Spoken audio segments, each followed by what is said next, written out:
Right. Hello, everybody. My name is Erica. I am the editor-in-chief here, and I am here with Kathy Salvi, who is running for U.S. Senate. Miss Salvi, can you get us started with just a little bit of background information about yourself? Absolutely. Thank you, Erica, for this opportunity to be with you and your readers and your viewers. I am from Waukegan, Illinois, first of 9 children raised. Took my first job as a 14-year-old bussing tables. I have lived the American dream. I raised with my husband of 34 years, 6 amazing children, ages 33 to 24, and they are just great. They're my calling card. I guess people who wonder what I'm all about, I say, talk to any of my kids. They'll give it to you straight. I am a business owner of over 3 decades. I've run a successful law practice with my husband. I'm an attorney by background. I am a coach, a teacher, a committed mother and grandmother, and a wife of 34 years. And I'm looking forward to being as the nominee for the Republican Party, the future United States Senator, with the support of so many across the state of Illinois. And do you want to know what I stand for? Probably, if you wanted the Reader's Digest version, I'd say that my campaign comes down to 3 words: economy, crime, and parents. And I could break that down a little bit. And I've also will be focusing on mental health, because I think especially now after the 2-year COVID shutdown, we have a tragedy. 4th and 5th graders shouldn't be thinking of taking their lives, and yet they are. And families are struggling with family members and neighbors. And in my practice as an attorney, I see it all the time, those who suffer with transitory or perhaps chronic mental illness. And I think we're seeing it play out in our streets. We're seeing play out in our neighborhoods and certainly within our homes. So as the future United States Senator, I definitely want to draw a light to what we can do and how I can focus and a spotlight on that so that we could make some material change. And that's pretty much it, but I could go into details a little bit. The economy is in the tank. I believe that the last 18 months assault on independent domestic fossil fuels have really driven a scaled back economy. Energy drives everything. And one of my first orders of business will be to fight and work to make us energy independent again. I believe in an all of the above energy policy, which would include not only the opening up the Keystone Pipeline and allowing for the drilling on our federal lands and making it easier to permit there, but also focus on the renewables. We are not an economy that can rely on renewable energy sources yet. And I think we're getting a little bit ahead of our skis. But in the state of Illinois, we have clean coal, we have nuclear energy, we have natural gas.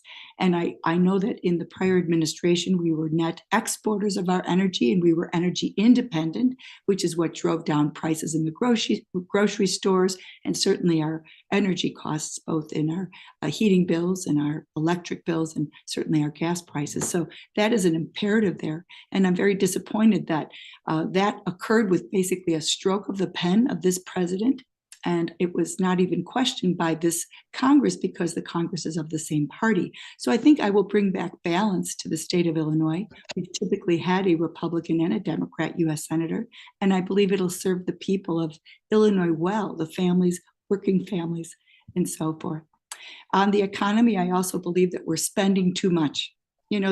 Seems to be a lot of sugar out there, just writing checks and printing money to no regard of our children, and our grandchildren will have to pick up that tab. And it's hurting our economy, both locally and nationally. And I want to be a check on that.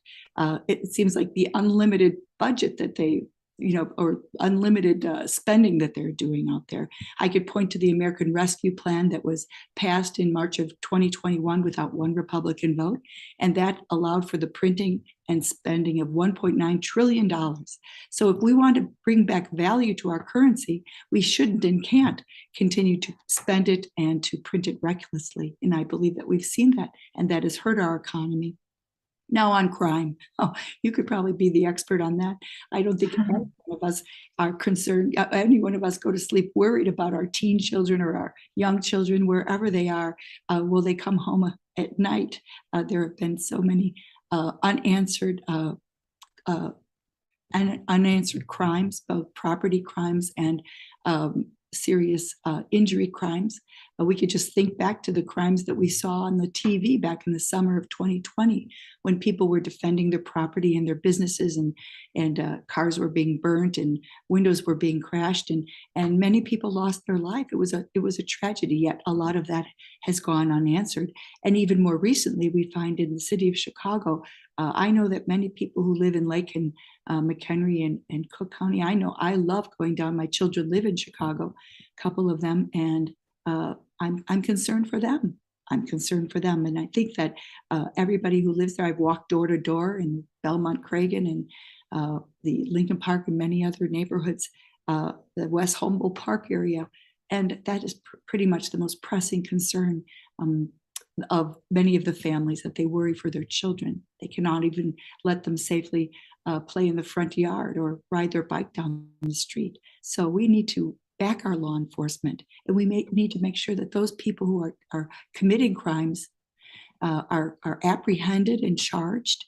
And when somebody calls out to 911, they should be able to have a response and not have to wait until, however, because our Chicago police, dedicated men and women in the serving our for the safety in our streets, unfortunately, they're undermanned. And this is a problem we see not only in Chicago, but also in other major cities. And finally, parents. Parents are concerned about the education of their children and what they're learning in the classroom. And after this 2-year COVID lockdown, our children have come up short. And I think many parents should have the right to be in the driver's seat of what their children are learning in the classroom. There's so little time there that we need to really give our children, not only in the elementary and the middle school and the high school grades, but in higher education. We better be delivering on the dollars we spend for them. So that's in it in a nutshell. I hope I kind of put it all together, and I ask your listeners to vote. I'm asking for their vote to remember Kathy Salvi on November 8th and vote for me, and I'll give it my all. I want to be a working senator, a citizen senator, on behalf of the fine families, workers, and people of this great state of Illinois. Absolutely. Thank you so much. That was an excellent rundown. Kind of broke it all down in a quick nutshell, made it easy for me. You had such a broad question. I thought I'll just launch into it right off the bat. And as far as your background goes and what made you decide to run for office in the first place, can you explain that a little bit for our viewers and readers? Absolutely. I just knew that I'm not a divisive person. I like to listen to people, and I'll sit down with anybody and everybody. And I think that many people of either party would say that Congress is broken. It seems like Dems don't talk to Republicans, Republicans don't talk to the Dems. And I think that we need to sit down and find where we can agree and move forward for the people of this wonderful state on a host of different issues. And when I see also the way that so I want to be a citizen senator. I would be embarrassed if I were Tammy Duckworth, and I'll tell you why. If she wasn't silent on so many issues, and if she were more responsive to the people of this state, we would have seen her. And yet I have been told all around the state that they've seen her more in the last 2 months than they've seen her in the last 6 years. And this is not what we should expect from our US senator. I want to be a working senator, a citizen senator. I have promised that I'll have a town hall in 102 counties in my first year. And one of my staff said, "But Kathy, that's a lot." I said, "Are you kidding? I'm going to do it every year after that." I want, in 6 years after being the Illinois US representative from this great state, I'm a 5th generation Illinoisan. I'm invested here. I love Illinois. And I love the people of Illinois, no matter where they come from and what their background is. And I want to make life easier for us all. I want businesses not to have to struggle with the red tape that they have in running their business or hiring people to help them run their business. I want farmers who are the best conservators of their land, both men and women who run our farms. I want them not to have so much red tape, and they should be able to hand down their farms and their implements to the next generation without fear that it's going to be taken away from them by Uncle Sam. So we need to look at the inheritance tax and how that's faced. And on a host of other issues, I believe that the leadership has been lacking here. And one problem is that we have two senators from the same party who vote pretty much the same way. And I believe that this election will be a referendum on the failed leadership of Joe Biden and rubber stamp Tammy Duckworth, who votes 96% of the time with that agenda. And you could take it right down the line for the failed Afghanistan withdrawal or her silence on the, remember his language right when he entered into the, he gave his address on January 20th, 21st. He talked about how we now have to get away from the divisive language and we have to learn how to heal and move our country forward. Well, I have seen more blame and more excuses in the last year and a half than I could listen to. And so I felt that this time it's time for leadership.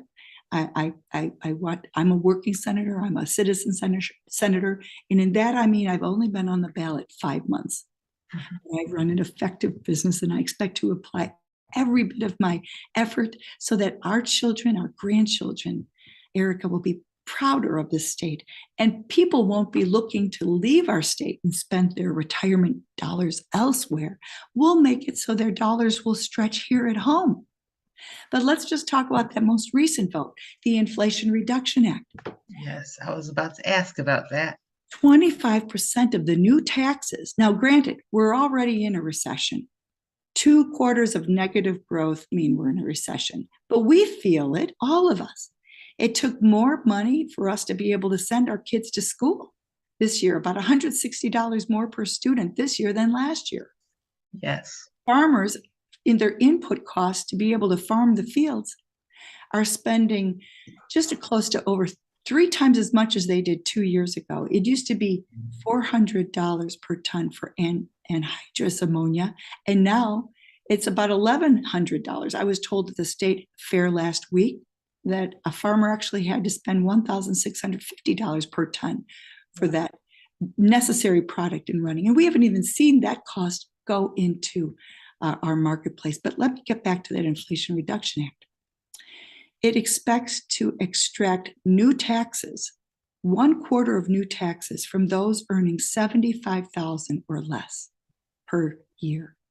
50% of the new taxes will come from those earning $200,000 or less. That's 75% of the new taxes that are intended to generate our economic engine and to cut inflation are coming from those, the middle class people of our state. Are you serious? But that's not it. To back it up, they're going to hire 87,000 more IRS agents between now and the year 2031 to collect it. Well, I think that we are overtaxed enough. And what this is this is a big government socialist belief that they know best how to spend our hard-earned money. And I believe that the mom and dad and the business owner and the worker, you give a little more bucks in their pocket, and they know what they put out for the work. We know what we do to earn a dollar and to earn a living. And I think many people are losing heart with just the people who govern. And it should come as no surprise to you that there was not one Republican vote on that bill 3 weeks ago. And I promise you that when I'm the 51st vote in the United States Senate, we're going to be able to put a stop to this aggressive, leftist socialist agenda that is not what the American founders intended our country to be. So I'm going to ask you all, send this hardworking woman, me, Kathy Salvi, to the U.S. Senate and watch what I can do. I want to honor everyone in the state with an open ear, and I know where to go for the information because I believe in my business. If you want good results, you have to get the good information in. If you get good information in, you'll get better results out. And I believe that this common sense that I'd like to bring to Washington is desperately needed in Illinois. And I'm anxious to go to work for the people of our the people and wonderful families of our state. Thank you. I have 2 more questions for you. My follow-up question is, recently we've been hearing a lot about the student loan forgiveness that President Biden has signed for everybody. I know that I know a lot of people who are affected by it, and I know a lot of people who are unhappy about it because they've paid their student loans off. I wanted to know your thoughts on the student loan forgiveness and just higher education in general, whether there's Excellent. something that can be done to lower the cost or to any of your thoughts on that whole realm of thinking when it comes to higher education and loans. Thank you. Great question. Well, first of all, many people, many kids, young people are straddled with enormous debt. And how schools could allow these young men and women to have six-figure debt, it's unheard of. It's unconscionable. And how many 18 years old know what they're signing when they're signing it? So I'll tell you, in general, if you had somebody ring your doorbell and say, here's $10,000, I'm going to give it to you for free, what would you do? I'll pay off your entire Discover bill. Are you kidding? Really? So you can't fault those young men and women for being in that dilemma. But look at this, shows the desperation of the Biden administration and Tammy Duckworth, frankly, because who's going to pay for that? There is no free lunch. We know somehow, some way, it's going to redound to either a higher tuition bills in the future, and certainly that's a benefit. They'll probably be taxed for those young people who take it, right? But I believe this is a purely playing politics, and somebody's going to pay it. Those hardworking taxpayers of the state of Illinois are going to pay it. When look at how many people chose community college, and they chose to pay off. Maybe they took classes, one class or two classes at a time, so they didn't have enormous debt.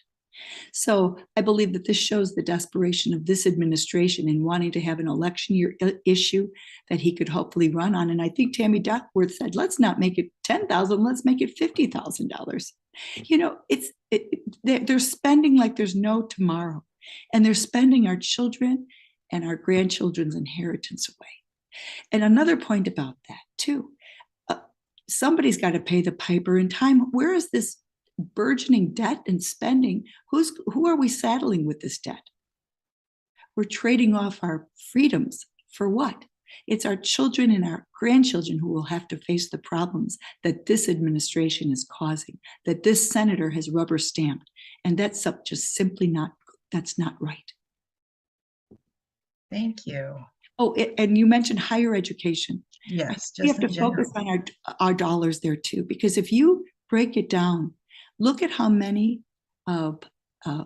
students who enter college, and they enter with loans and debt, and they are not even able to finish. I recently read a statistic that 2/3 of every young man and woman of African American descent end up leaving school without a degree. So they leave without a degree, but they still have to deal with the debt that they may have shouldered.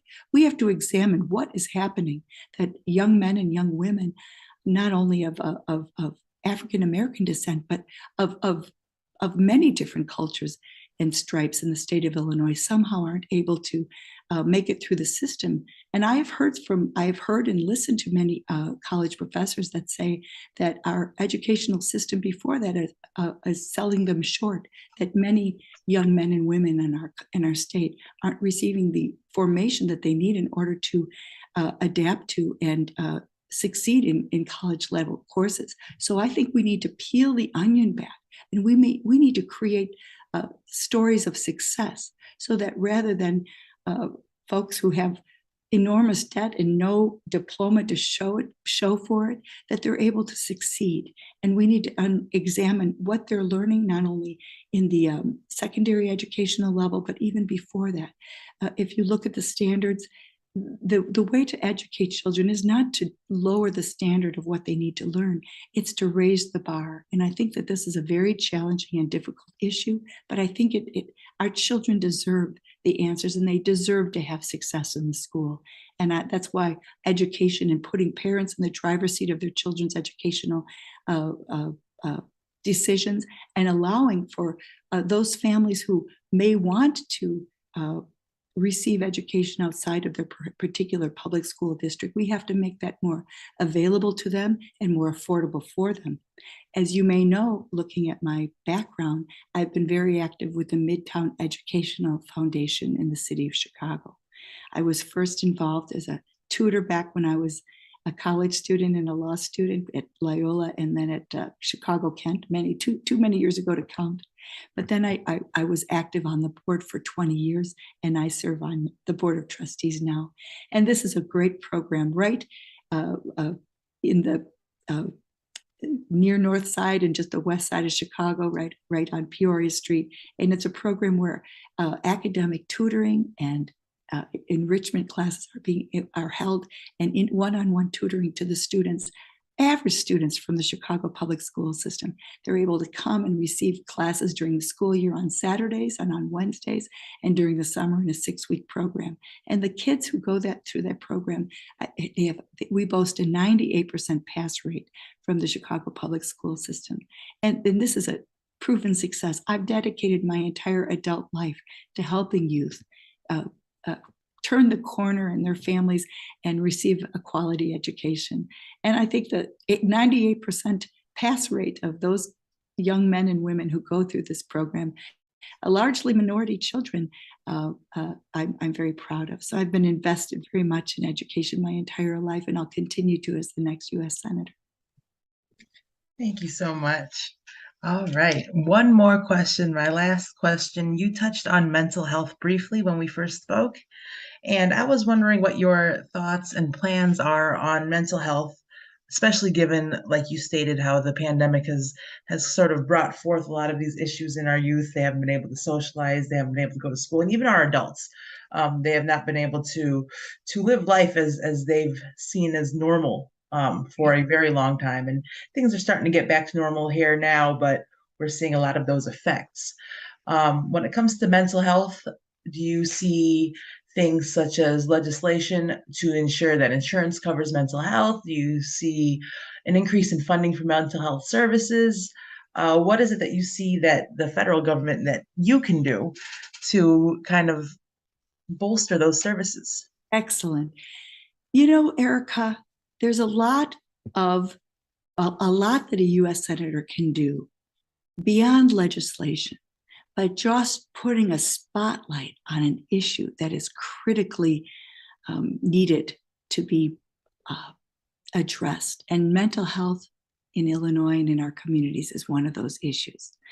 So in the year 2018, pre-COVID, I signed up and was interviewed to be part of a program through the National Alliance on Mental Illness, NAMI. You may have heard of it. It's a wonderful program.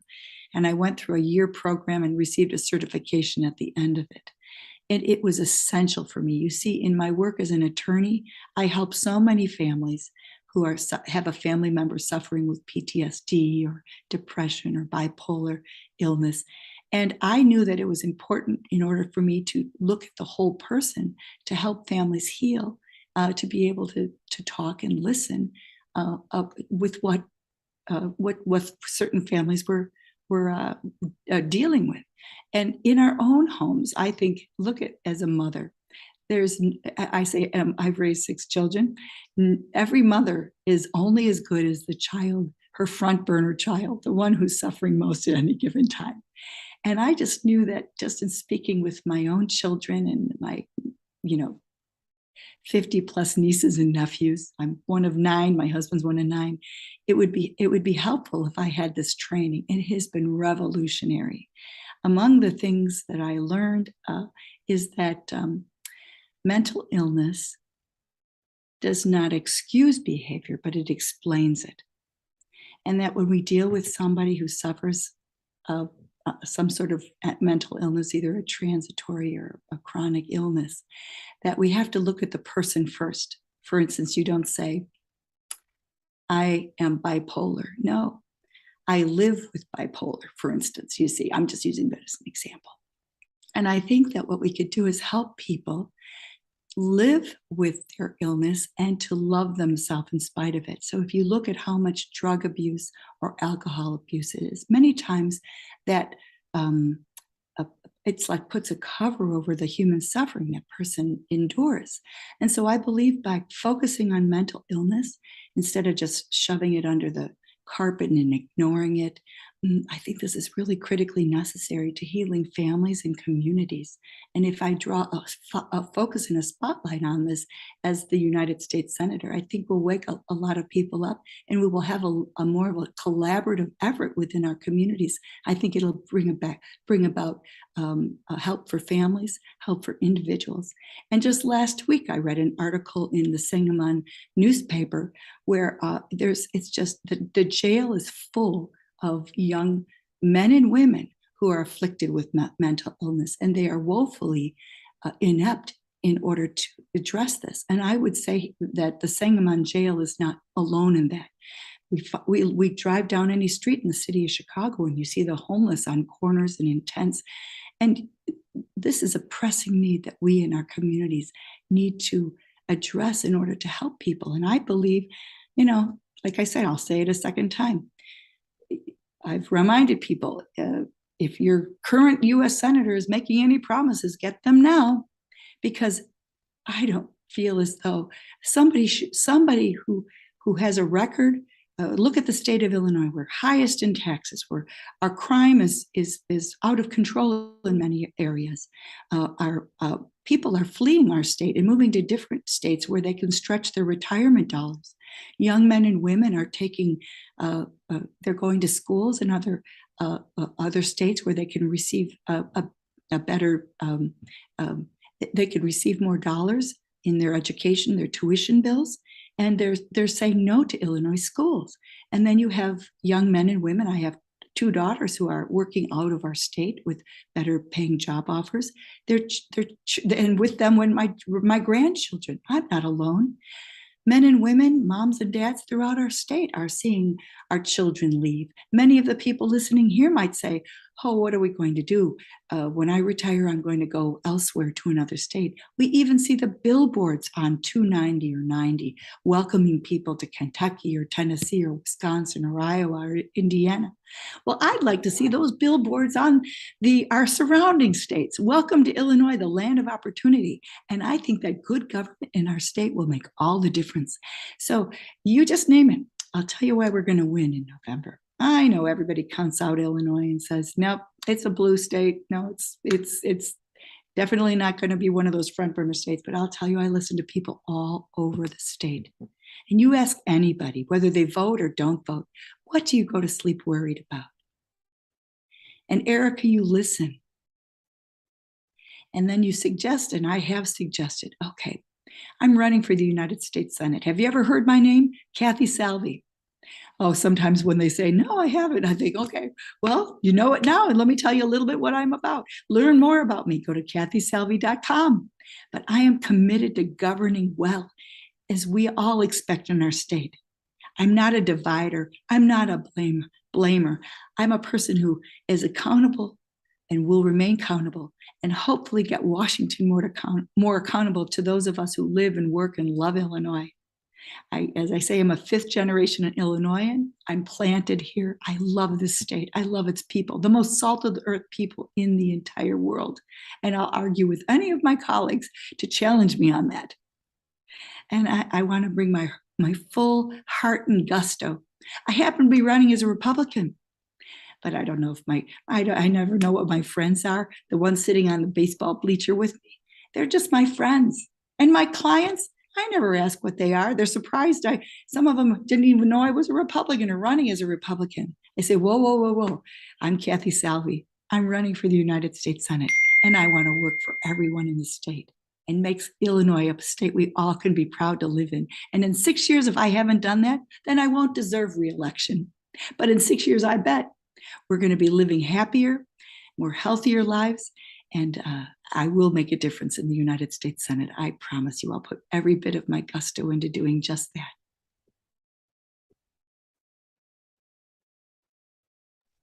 I was on mute. Thank you so much. Thank you. That was a wonderful rundown of you and why you're running. And I thank you for your time.